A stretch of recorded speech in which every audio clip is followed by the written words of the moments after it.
जबलपुर के बरगी डैम में हुए क्रूज हादसे ने मध्य प्रदेश ही नहीं पूरे देश को झकझोर कर रख दिया। हादसे को लेकर एक तरफ दर्द है तो कई बड़े सवाल भी हैं। एक और मोहन सरकार त्वरित एक्शन ले रही है तो दूसरी तरफ विपक्ष के गंभीर आरोप भी हैं। इन सब के बीच सबसे बड़ा सवाल यह है कि हादसे के लिए जिम्मेदार कौन है। इस सवाल पर चर्चा करेंगे, जवाब तलाशने की कोशिश करेंगे, लेकिन सबसे पहले आपको एक रिपोर्ट दिखाते हैं।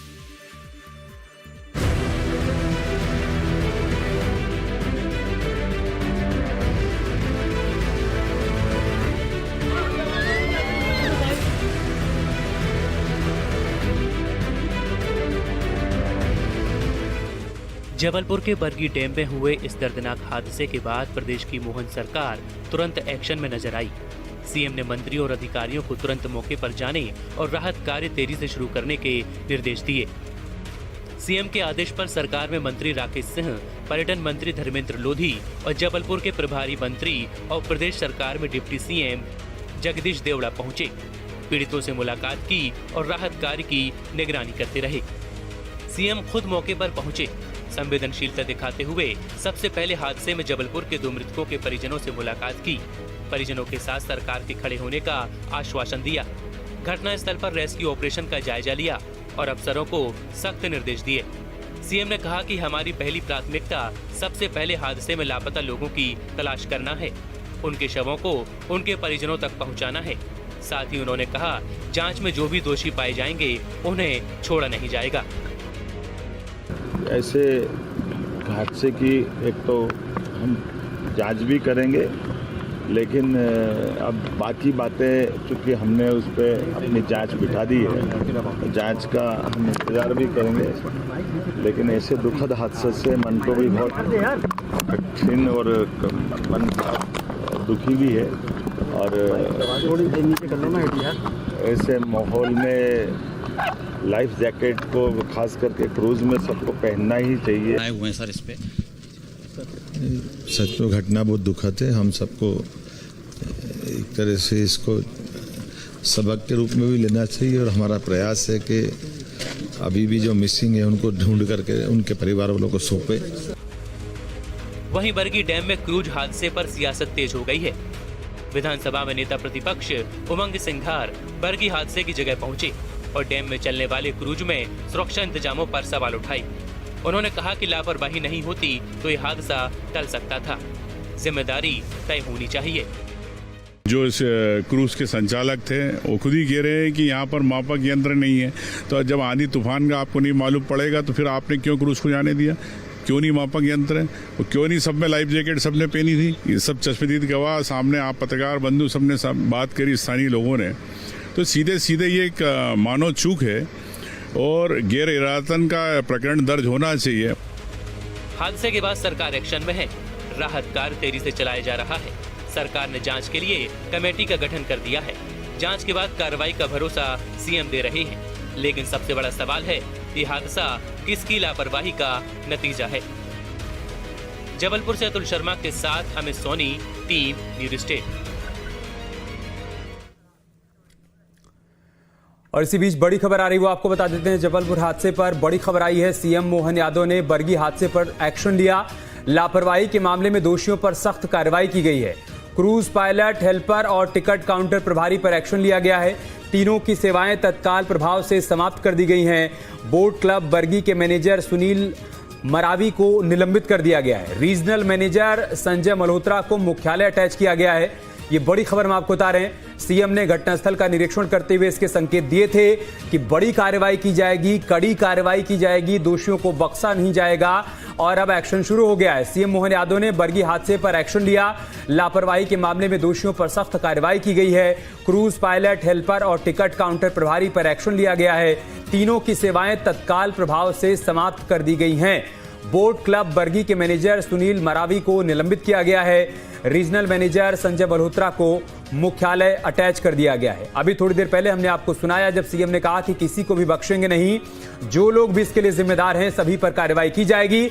और अब कार्रवाइयों का सिलसिला शुरू हो चुका है। क्रूज पायलट, हेल्पर और टिकट काउंटर को तत्काल प्रभाव से हटा दिया गया है। तीनों की सेवाएं तत्काल प्रभाव से समाप्त कर दी गई हैं। बोट क्लब बरगी के मैनेजर सुनील मरावी को निलंबित किया गया है। वहीं रीजनल मैनेजर संजय मल्होत्रा को मुख्यालय अटैच किया गया है।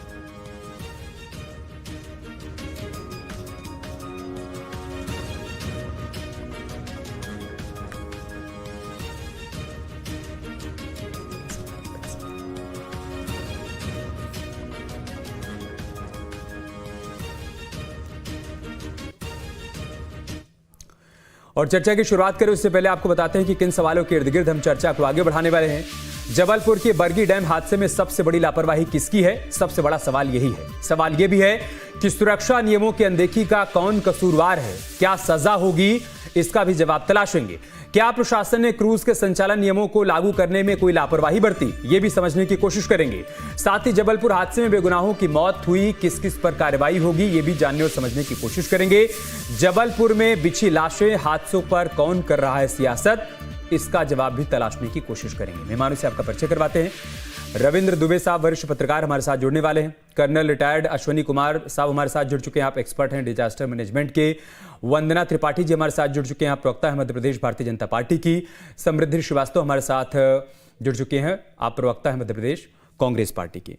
शुरुआत में वंदना त्रिपाठी जी आपसे कर रहा हूं और पहला सवाल और मूल सवाल मेरा यही है कि बरगी का गुनहगार कौन है?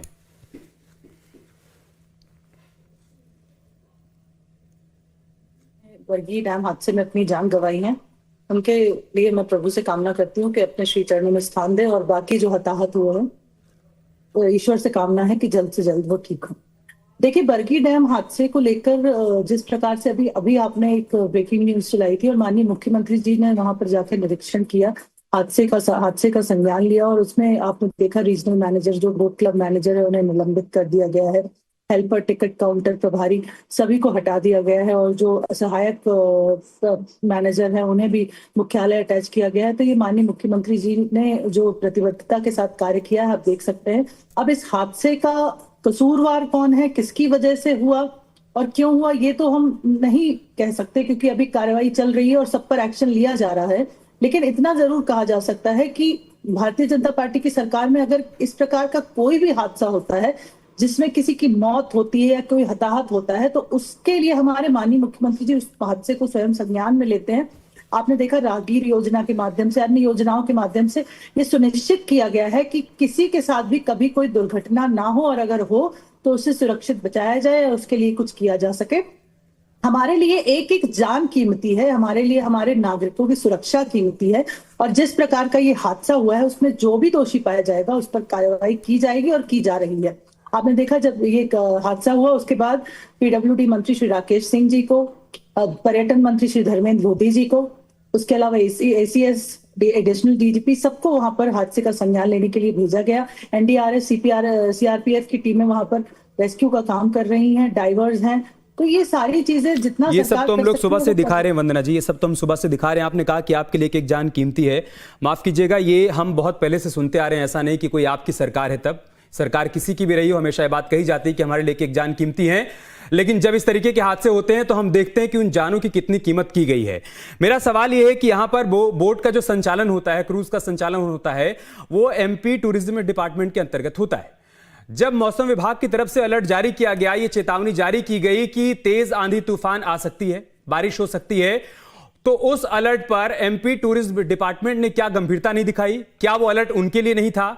क्या वहां पर जो लोग कुर्सी पर बैठे हैं उन पर भी कार्रवाई होगी? ठीक है, आपने जो बोट संचालक है उसके ऊपर कार्रवाई कर दी गई, जो पायलट है उस पर कार्रवाई कर दी गई, जो टिकट काट रहा है उस पर कार्रवाई कर दी गई, जो हेल्पर है उस पर कार्रवाई कर दी गई। लेकिन MP टूरिज्म डिपार्टमेंट जो कि पूरे देश के लोगों से कहता है कि आइए मध्य प्रदेश घूमिए क्योंकि हमारा MP बहुत गजब है, क्या उसकी कोई जिम्मेदारी नहीं बनती थी जब मौसम विभाग की तरफ से चेतावनी जारी की गई थी? क्या वो ये नहीं कह सकता था कि क्रूज का संचालन ना किया जाए? देखिए, अगर इस तरह की भी लापरवाही हुई है MP टूरिज्म डिपार्टमेंट की तरफ से, तो ये जो पूरी चेन है इसमें जो लोग इन्वॉल्व हैं, जो लोग इसमें लिप्त पाए जाएंगे, सब पर कार्रवाई होगी अमित जी, और किसी को नहीं बख्शा जाएगा और सब पर सख्त से सख्त कार्रवाई होगी। फिर से कह रही हूँ कि हमारे लिए हमेशा जान सबसे ज्यादा कीमती है और हमारे नागरिकों की सुरक्षा सबसे ज्यादा कीमती है। और अगर इसमें MP टूरिज्म के अधिकारी इन्वॉल्व है तो उन पर भी कार्रवाई की जाएगी। आप देखते जाइए, CM साहब एक्शन में हैं। समृद्धि जी, कब तक रहेगा ये सब कुछ? ये हमारी कथनी में सिर्फ ये रहेगा कि हमारे लिए एक जान कीमती है, यह हमारी करनी में भी देखने को मिलेगा। आज जो तस्वीर जबलपुर से सामने आई हृदय विदारक थी। मुझे लगता है कि कोई ऐसा शख्स नहीं था जिसकी आंखों से आंसू नहीं निकले, कोई ऐसी मां नहीं रही होगी जिसका कलीजा फटा नहीं होगा। ऐसे भोपाल त्रासदी के बाद भी एक तस्वीर वायरल हुई थी एक बच्चे की जो उल्टा पड़ा हुआ था, और आज ऐसी एक तस्वीर हमें फिर देखने को मिली। साल बदल जा रहे हैं, सरकारें बदल जा रही हैं, लेकिन हालात नहीं बदल रहे हैं। लोगों के जीवन के साथ उसी तरीके का खिलवाड़ पहले भी होता था, आज भी हो रहा है। जिंदगियां कीमती हैं, ये कथनी में है, करनी में देखने को नहीं मिल रहा है। सबसे पहले तो मैं कांग्रेस की तरफ से कॉन्डोलेंसेस देना चाहूँगी जो हुआ। ये जो मुद्दा है, ये मुद्दा राजनीति का नहीं है, ये ह्यूमैनिटी का मुद्दा है। पर सवाल ये है कि आखिर इसके लिए जिम्मेदार कौन है। हाँ, ये कहना तो बहुत इजी है और दो आंसू बहा देना तो बहुत आसान है, पर उससे पूछिए जिसने अपना परिवार खोया है, उससे पूछिए जिसने अपने परिवार खोया है। अगर वहाँ पे गोताखोर होते, आज ट्रेन गोताखोर होते तो ये नहीं होता। अगर वहाँ पे इनफ जैकेट्स होती तो ये नहीं होता। और मैं आपको एक बार और बता देना चाहूँगी कि भोपाल में नेशनल ग्रीन ट्रिब्यूनल का ऑर्डर आया था, तो वहाँ पे जो बड़े तालाब थे वहाँ पे बिल्कुल क्रूज़ बंद हो गए थे। तो मध्य प्रदेश टूरिज्म में ऐसा क्यों नहीं हुआ? और आप जैसे कि, और मैं अपनी बहन वंदना से पूछना चाहूँगी कि आप मुझे बताइए कि आप लोग टिकट वाले को क्यों सस्पेंड कर रहे हैं? वो तो ऑर्डर्स फॉलो कर रहा था ना। जो रिस्पॉन्सिबिलिटी होनी चाहिए वो तो जो ऑर्डर्स दे रहे हैं उनकी होनी चाहिए ना। तो सवाल ये है कि कब तक ये सब सिर्फ एक नरेटिव आप सेट करेंगे कि आपको जानों की परवाह है। अगर जानों की परवाह होती है तो मध्य प्रदेश टूरिज्म अच्छे से पूरा जो भी मापदंड है उसको फॉलो करता, जो भी एक पैरामीटर सेटअप है उसको फॉलो करा जाता है। पर सवाल ये है कि कब तक सिर्फ ऐसे ही हम बोलते रहेंगे और आखिर में जिम्मेदारी कौन लेगा इस बात की। और वंदना जी, आप जवाब दीजिए, उसके बाद मैं अश्विनी जी के पास जाऊंगा।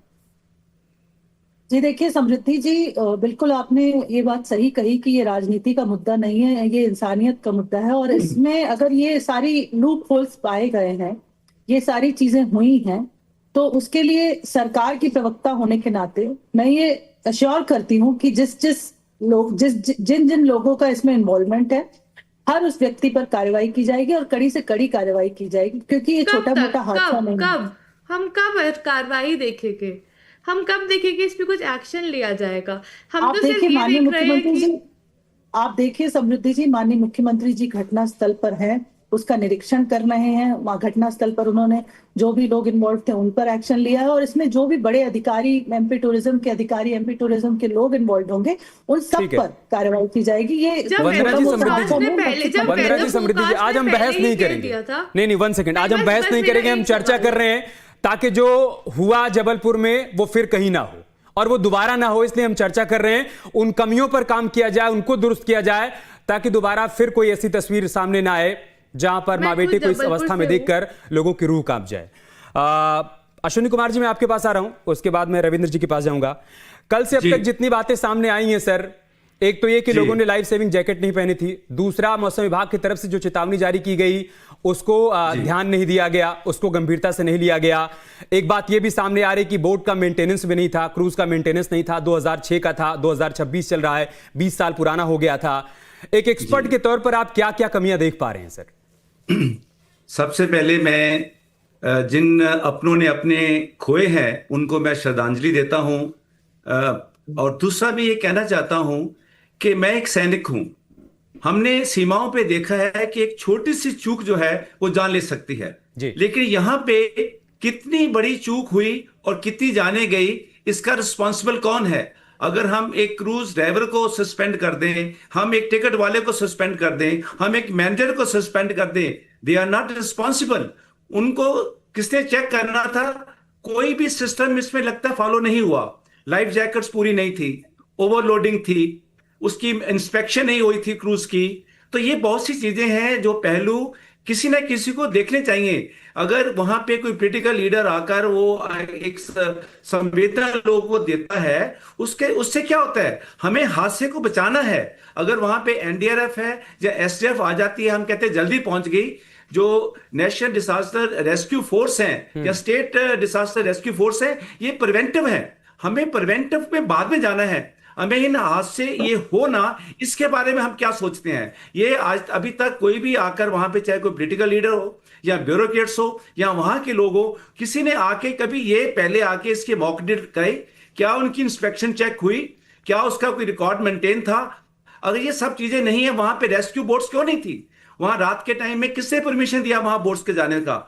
उसके बाद कितनी ओवरलोडिंग हुई, टिकटें बाजी, क्या वहां पे कोई बायोमेट्रिक सिस्टम था, कोई डिजिटल सिस्टम था जिसके उसके सारे बारे में पता करता? ना तो जीपीएस टैग लगा हुआ था, कहाँ वो गिर गए, कहाँ उसको रात को ढूंढना मुश्किल हो रहा था।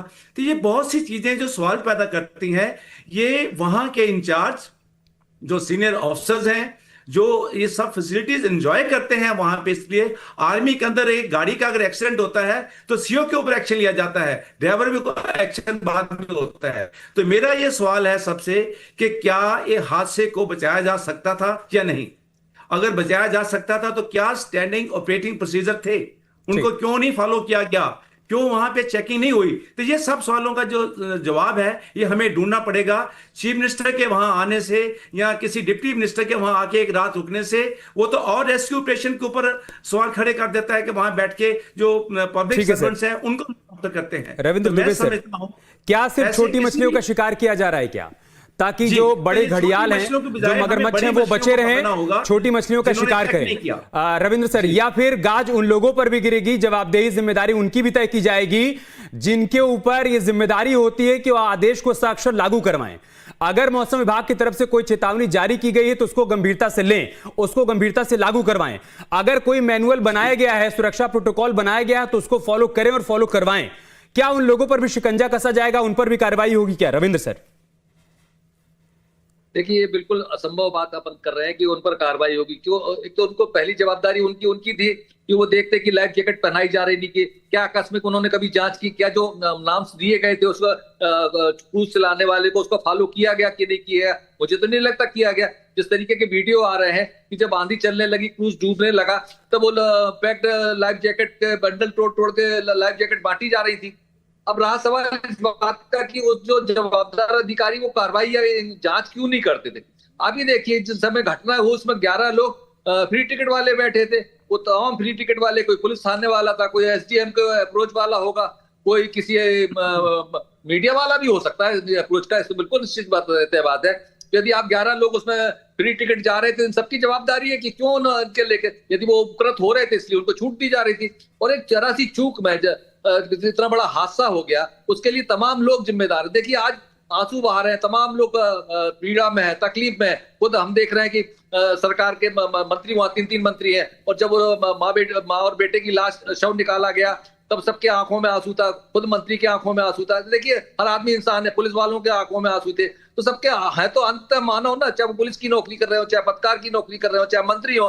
लेकिन इससे क्या वो माँ और बेटा वापस आ सकता है? देखिए कल वो बेटी बड़े भरोसे से शाम को कह रही थी कि मेरी माँ ने लाइफ जैकेट पहना है और उसने भाई को गले से लपेट लिया, वो बच के आएगी बाहर। लेकिन आज सवेरे जब उसकी शव मिला तो वो अपने पिता से लिपट के रो रही थी। वो तो वीडियो भी है, देखिए आप उसको गंभीरता से देखिए कि उस बेटी के सीने पर क्या तकलीफ बीत रही होगी कि जिस उसने पूरा बताया कि उसके पिताजी ने और एक अंकल ने लाइफ जैकेट का जो लॉकर था उसको तोड़ के लाइफ जैकेट बांटी लोगों के बीच में। हम बॉम्बे जाते हैं, हम भी वहां क्रूज में बैठते हैं, तो लाइफ जैकेट पहले दी जाती है, उसको टाइट बंधवाई जाती है, पहले सेफ्टी नाम फॉलो होते हैं। सर बहुत सीधे शब्दों में कहूँ ना सर, बहुत सीधे शब्दों में कहूँ, वंदना जी, तो सिर्फ एक क्रूज नहीं डूबा है, भरोसा डूबा है। भरोसा डूबा है उन तमाम पर्यटकों का जिनको लगता था कि हम जाएंगे उस मध्य प्रदेश में जिसके बारे में कहा जाता है कि वो गजब है, और वहां पर हम कुछ यादें बना कर आएंगे। आप सोचिए कितनी कड़वी यादें होंगी। जो बच भी गए, जो मर गए उनको तो मुक्ति मिली, जो बच गए अब वो मरेंगे, वो कभी नहीं भूल पाएंगे। हो सकता है कि हम आप अपने अपने दैनिक जीवन में आगे बढ़ जाएं, हो सकता है कि आज जो लोग आंसू बहा रहे हैं, जो संवेदनाएं प्रकट कर रहे हैं, वो भी आगे बढ़ जाएं, कल को किसी और राजनीतिक कार्यक्रम में शामिल होंगे, उसमें व्यस्त हो जाएंगे। लेकिन वो जो रह गए हैं, जिनके अपने चले गए हैं, वो हर दिन उन तस्वीरों को याद करेंगे, हर दिन वो मरेंगे, तिल तिल करके मरेंगे। उनके दर्द को हम आप समझ भी नहीं सकते। हम कह भले सकते हैं आज यहां पर डिबेट करते हुए, लेकिन उस दर्द को सिर्फ वही समझ सकते हैं। एक कोरम पूरा किया जाता है, एक ऑर्डर ऊपर से चलता है और वही ऑर्डर नीचे आगे बढ़ा दिया जाता है। उसका फॉलोअप हो रहा है या नहीं हो रहा है, ये कोई जानने और समझने की कोशिश क्यों नहीं करता है? वंदना जी, एक एनओसी, एक कागज का टुकड़ा ये तय कर देता है कि हां ये क्रूज चलने लायक है, कोई उसका निरीक्षण जाकर ये क्यों नहीं करता है कि क्रूज पानी में उतरने लायक है या नहीं, जो पायलट इसका संचालन कर रहा है वो करने लायक है या नहीं है। सिर्फ कागज के टुकड़े से एक एनओसी देकर यह तय कर दिया जाता है कि नहीं, मौसम कैसा भी हो, परिस्थिति कैसी भी हो, लोगों को इस पर सवार करिए, उतार दीजिए। वो जिंदा बचेंगे या नहीं बचेंगे देखा जाएगा। देखिए अमित जी, बिल्कुल आप सही कह रहे हैं कि ये सारी चीजें ये छोटी मोटी घटना नहीं है, ये एक बहुत बड़ा एक बड़ा ही दुखद और बड़ा ही हृदय विदारक हादसा है। और मध्य प्रदेश जो लोग एज अ टूरिस्ट आए थे उनके लिए तो ये बिल्कुल कड़वी यादों के रूप में जाएगा। लेकिन अमित जी, ये जो लापरवाही हुई है वो किस स्तर पर हुई है ये भी पता लगाना हमारी सरकार की जिम्मेदारी है, और हम उसको पता लगा रहे हैं। कोई भी सरकार ये नहीं चाहती कि उनके राज्य में कोई पर्यटक आए या उनके राज्य के लोगों की इस प्रकार की हृदय विदारक तरीके से मृत्यु हो। अगर ये हुआ है और अगर इसमें अगर किसी भी तरह की मतलब लापरवाही हुई है या कोई बहुत ज्यादा बड़े लेवल के भी अधिकारी इन्वॉल्व है तो उन्हें भी बख्शा नहीं जाएगा अमित जी। ये छोटी मोटी घटना नहीं है, बहुत बड़ी घटना है। और जवाबदेही की लकीर कहां तक खींचनी चाहिए, कहां तक कार्रवाई का दायरा बढ़ना चाहिए, कौन कौन वो लोग हैं जो जांच के और कार्रवाई के दायरे में आने चाहिए? मेरे हिसाब से हर कोई जो इसके लिए बड़े से बड़े नेता से लेके जिन्होंने ऑर्डर फॉलो नहीं करा वेदर फोरकास्ट का, हर किसी पे कड़ी कार्रवाई होनी चाहिए कि फिर से ऐसा कभी ना हो। बिकॉज आप और मैं कभी नहीं समझ सकते उन पे क्या बीत रही है। मैं खुद जबलपुर से हूँ, इसलिए वो जो क्रूज़ है वो अनसेफ ही था, उसमें बहुत सारे लूप होल्स थे, पर कभी इस पे काम नहीं किया गया। क्या हमारी सरकारें इंतज़ार कर रही थी कि कुछ बहुत बड़ी घटना हो, लोग अपनी जान खोए, तब उस पर आज आप और मैं बात कर रहे हैं? अगर पहले से ही थोड़ा सा भी कॉशियस होते तो आज परिवारों में लोगों की ऐसी मृत्यु नहीं होती। वो जो फोटो आई है वो दर्द आप और मैं तो सच में नहीं समझ सकते, जैसे कि शुक्ला जी ने बोला। पर सवाल ये है कि हम क्यों जो सबसे छोटे हैं उनको हम टारगेट कर रहे हैं? वो लोग कहाँ हैं जो ऑर्डर दे रहे थे, और उन लोग पे क्यों कोई कार्रवाई नहीं हो रही है अभी तक? उन लोग पे क्यों कोई सवाल नहीं उठाया जा रहा है? वेदर फोरकास्ट जितने नहीं फॉलो करा से लेके मध्य प्रदेश टूरिज्म के डायरेक्टर से लेके हर कोई पे कड़ी कार्रवाई होनी चाहिए। और बिल्कुल हमें पता चलना चाहिए कि ऐसा क्या ही था कारण कि इतना बड़ा, जब हम वेदर फोरकास्ट देख रहे हैं उसके बाद भी बिल्कुल ऐसी लापरवाही में हम चलाए जा रहे हैं पैसों के लिए, या किस कारण से हम चला रहे हैं क्रूज कि लोगों की हमको जानों की भी परवाह नहीं है। अश्विनी कुमार सर, क्या किया जाना चाहिए, क्या किया जाना चाहिए कि आगे फिर इस तरह की तस्वीर हमें देखने को ना मिले? क्या कोई सेफ्टी ऑडिट चलाना चाहिए, क्या कोई ड्राइव चलानी चाहिए, सिर्फ क्रूज को लेकर ही नहीं, जहां जहां टूरिज्म सेक्टर में लोगों की भीड़ होती है, जहां पर्यटक आते हैं, जहां इस तरीके के एडवेंचर होते हैं, वहां पर किस तरीके का अभियान चलाया जाना चाहिए कि फिर इस तरीके की कोई अनहोनी ना होने पाए और ऐसी तस्वीर सामने ना आने पाए? जी, मैं इसका ये मानता हूं कि सबसे पहले जो सीनियर मोस्ट ऑफिसर इसमें इन्वॉल्व है, हेड है, his service should be terminated immediately or he should be suspended, because इतने लोगों की जान गई है। उनको अगर मंत्रिमंडल से या चीफ मिनिस्टर फंड से 4 लाख देने से उनकी जान नहीं बचती। एक गवर्नमेंट के दायरे के अंदर जो कॉन्फिडेंस लोगों का गया उसकी भरपाई कौन करेगा? क्या वहां पे कोई एसओपी थी? नहीं, तो वहां पे एसओपी बननी चाहिए जी। वहां टूरिज्म का जो हेड है उनको वहां विजिट करना चाहिए। सभी बोट्स की रेगुलर इंस्पेक्शन होनी चाहिए। हम अपने आर्म फोर्सेस के अंदर देखा है, जब भी सुबह गाड़ी निकलती है सबसे पहले उसकी इंस्पेक्शन होती है। अगर जहाज भी, अगर एयरक्राफ्ट भी फ्लाइंग पे लिए जाता है तो सबसे पहले उसकी इंस्पेक्शन होकर सर्टिफिकेट इशू किया जाता है, और वो रेगुलर किया जाता है। और आपको ये एक और चीज बताऊं, अगर पैरा रेजिमेंट पैराशूट के अंदर जब कमांडो जाते हैं तो अपना पैराशूट खुद उसको बांध के जाते हैं। अगर आई एम 100% श्योर कोई जो क्रूज का बंदा जो उसको ड्राइव कर रहा था वो बच गया होगा, क्योंकि उसने अपनी सेफ्टी का पूरा सिस्टम किया होगा। तो ये जो सिस्टम है उसमें जितने भी लोग चेन में हैं, जब तक उनको सिवियरली पनिश नहीं किया जाएगा, ऐसे हादसे फिर होते रहेंगे। क्योंकि लोग समझते हैं जब भी कोई हादसा होता है, चीफ मिनिस्टर साहब आते हैं, 5-7 लाख रुपए लोगों को बांट दिया जाता है, आश्वासन दिया जाता है कि हम स्ट्रिक्ट एक्शन लेंगे। मैं पूछना चाहता हूं सिस्टम से कि अभी तक कितने हादसों में कितने लोगों को जो पनिशमेंट दिया गया है, कितने लोग जेल गए हैं, कितने लोगों की नौकरी गई है? बस एक गरीब आदमी जो छोटा ड्राइवर होगा, जो क्रूज का पायलट होगा, इन लोगों को सस्पेंड कर दिया जाएगा, इनकी सर्विस टर्मिनेट कर दी जाएंगी। लेकिन जो बॉसेस हैं जिनको अपनी ड्यूटी करनी चाहिए थी, वो अपनी ड्यूटी में फेल हुए हैं। ठीक, सीनियर होने का मतलब ये नहीं कि वो सिर्फ फैसिलिटीज को एंजॉय करें, अपने रिश्तेदारों और दोस्तों को वहां बोट के अंदर फ्री में टेबल करवाएं। क्यों 11 आदमी उस बोट के अंदर बिना टिकट के थे? क्या ऐसा सिस्टम है, क्या मजबूरी और है? ऐसा नहीं है ना सर, ऐसा नहीं है कि ये सिर्फ कल हुआ होगा, ये इससे पहले भी हुआ होगा। इससे पहले भी वहां पर अनकाउंटेबल लोग चढ़े होंगे, इससे पहले भी वहां पर लाइफ सेविंग जैकेट नहीं पहनी जाती रही होंगी। ऐसा नहीं कि कल पहली बार हो गया होगा कि आज आंधी तूफान आ रहा है तो आज लाइफ सेविंग जैकेट नहीं पहनेंगे। हो सकता है इससे पहले भी होता रहा होगा और वो आदत में था और किसी ने कभी ध्यान नहीं दिया होगा, किसी ने चेतावनी नहीं दी होगी, किसी ने एडवाइजरी नहीं जारी की होगी, किसी ने जोर देकर ये कहा नहीं होगा कि आपको वो बोट में तभी चढ़ने दिया जाएगा जब आप लाइफ सेविंग जैकेट पहन लेंगे, नहीं पहनेंगे तो हम आपको उतार देंगे। ऐसा नहीं किया गया होगा, बार बार ये लापरवाही की जा रही होगी, तभी इस तरीके का परिणाम सामने आया है। रविंद्र दुबे सर, अतीत में ऐसा कोई वाकया आपको याद है क्या सर, जब टॉप लेवल पर कोई जिम्मेदारी और जवाबदेही तय की गई हो, जब ऐसा कोई एक्शन लिया गया हो जिसको हमेशा याद किया जाता हो कि उस एक लापरवाही में किसी टॉप लीडर की या किसी टॉप अधिकारी की, किसी अफसरशाही की, किसी अधिकारी की जिम्मेदारी तय की गई थी, उस पर एक्शन लिया गया था और उसके बाद यह सुधार हुआ, फिर हमें वैसे कोई हादसा देखने को नहीं मिला? कुछ याद आ रहा है क्या सर आप? देखिए, मेरे को भी 40 साल हो गया पत्रकारिता करते हुए, तो मुझे तो ऐसी कोई घटना याद नहीं आती, चाहे वो कांग्रेस की सरकार हो चाहे भाजपा की सरकार हो। ऐसे कोई जवाबदारी फिक्स करने वाला कोई उदाहरण सामने नहीं आता। हाँ, देखिए, इसमें जरूर ये होता है कि एक न्याय कमेटी बना दो, जुडिशियल इंक्वायरी बिठा दो या मजिस्ट्रियल इंक्वायरी बना दो। तो मजिस्ट्रियल इंक्वायरी की रिपोर्ट्स पर क्या हुआ, इसका क्या जवाब आज तक है? बताइए। जहां जहां घटनाएं हुई, चाहे मंदिर में भगदड़ से मरे हो, चाहे बस दुर्घटना हुई या बस में आग लगी हुई हो, तो उसके बाद मजिस्ट्रियल इंक्वायरी हुई या जुडिशियल इंक्वायरी हुई, उन रिपोर्ट्स का क्या होता है, इसका कोई मैन। देखिए, इस तरीके की घटनाएं, हम कहते हैं मध्य प्रदेश में टूरिज्म बढ़ना चाहिए, बिल्कुल बढ़ना चाहिए, लेकिन क्या इस तरीके की घटनाओं रोकने के पास हमारे पास डिजास्टर मैनेजमेंट कमेटी या डिजास्टर मैनेजमेंट पॉलिसी है?